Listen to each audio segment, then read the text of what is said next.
Bonjour, bienvenue sur la radio La Merci Info. Aujourd'hui, une émission très spéciale puisque nous partons à plus de 40 années-lumière.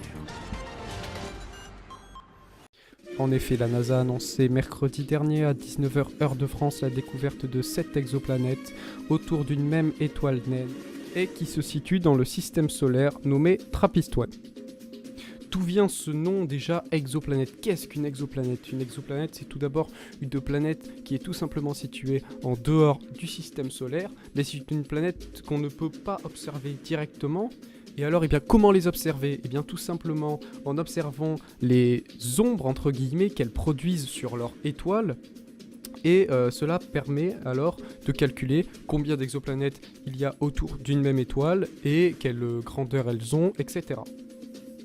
Alors, dans ces 7 exoplanètes, il y en a 3 seulement qui sont dans une zone habitable, donc dans une zone où la présence d'eau est tout simplement possible. Alors pourquoi tout cet acharnement sur ces exoplanètes, pourquoi cela est si important? Puisqu'on le rappelle, 3500 exoplanètes sont connues à ce jour. Et bien tout simplement parce que c'est la première fois que l'on découvre autant d'exoplanètes autour d'une même étoile.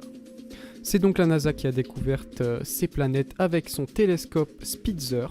Elle en avait déjà découvertes 3 fin 2015. Et puis, en affinant leurs calculs, les astronomes en ont découvert les 4 autres.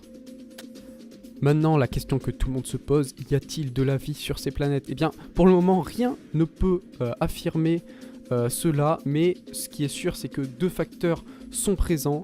La planète est tout d'abord tellurique, donc rocheuse, qui est un facteur déjà très important dans la présence de vie, qui est tout simplement essentiel, et la zone d'habitabilité, bien sûr, par rapport au Soleil, donc la zone dans laquelle il y a potentiellement présence d'eau.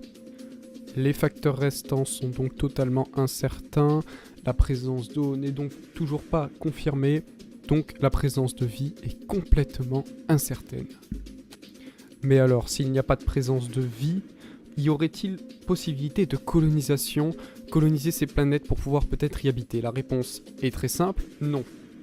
Pourquoi? Parce que ces planètes sont situées à plus de 40 années-lumière, c'est-à-dire que la lumière mettrait 40 ans à nous parvenir de l'étoile du système solaire de TRAPPIST-1.